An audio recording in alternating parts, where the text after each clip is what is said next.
Hey life hackers, it's Carey Bentley from Lifehack Method. Today, we're back with the second part in our series of videos where we're going to be talking about the art of working remotely.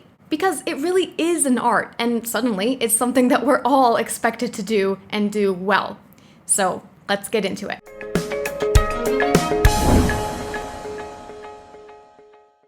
First, a lightning review of what we covered in the first video. We talked about getting serious and putting your game face on. We recommended that you go all in on creating structure in your life and your work. And as a part of that, we talked about setting healthy habits in your home working environment. I'll link that video below if you missed it. And today, we've got 4 more tips for you. Starting with tip number 4, strengthen your focus muscle. Being able to consciously block out distractions and focus on command is the crucial skill for any knowledge worker, but especially for remote workers.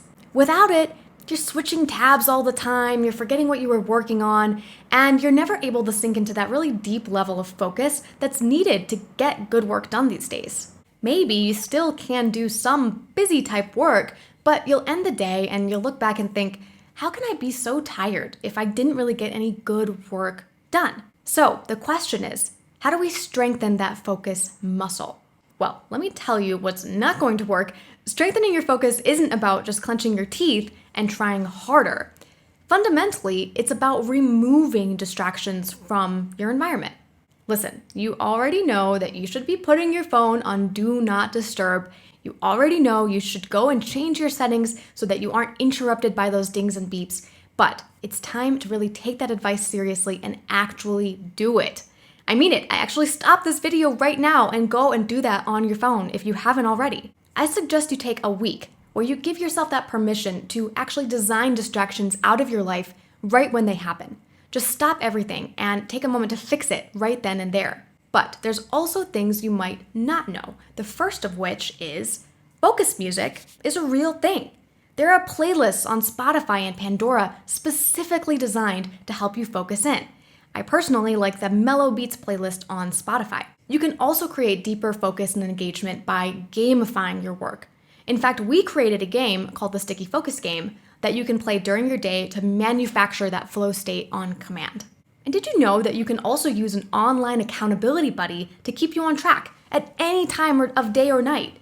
We love using an online service called focusmate.com when we need that extra accountability, and it buddies you up with a real person right away at any time of day or night to do a work sprint together. By the way, you can also use your distractions, like your partner being home or your kids being home, actually in your favor by saving them as a reward for the end of your work blocks. So the faster you can get your work done, the sooner you can go and sneak a kiss from the hubby. So I'll link all these resources I just talked about in the description below. Tip number 5, lean into your systems. Listen, like David Allen always says, systems are a dime a dozen, but what you need is a trusted system. A trusted system is a way of getting things done without worrying that the process itself is overly complex or even corrupted. I mean, how many times have you lost a sheet of paper with all of your to-dos on it? Or you couldn't find that one crucial email? You know you don't trust your system when you're always worried you're gonna forget or lose something. Listen, work is stressful enough without having to doubt or second guess your system. That just amplifies your anxiety. So here's an abbreviated outline of the trusted system that we teach in the Lifehack Method. The first part is a life map. David Allen calls this your success list.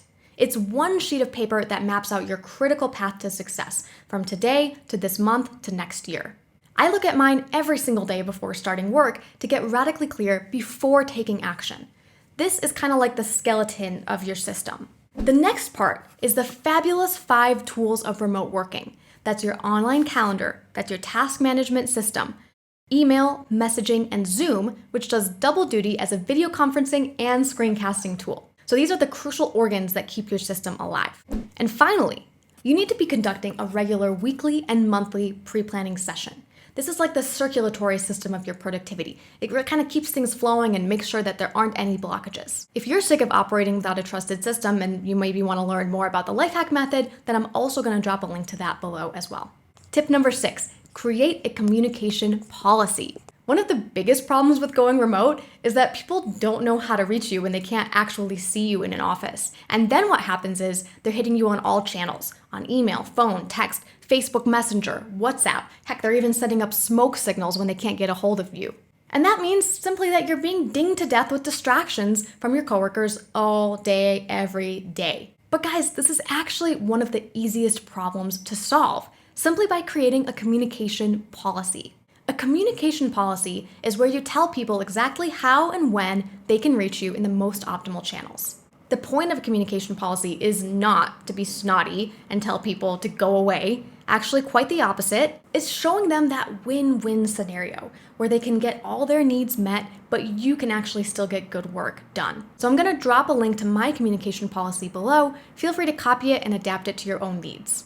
Tip number 7, incorporate movement into your day. As a society, you already know that we're moving too little, we're sitting too much, but now with the pandemic, this has become an epidemic of inactivity. We finally broke down and bought a walking treadmill for our office.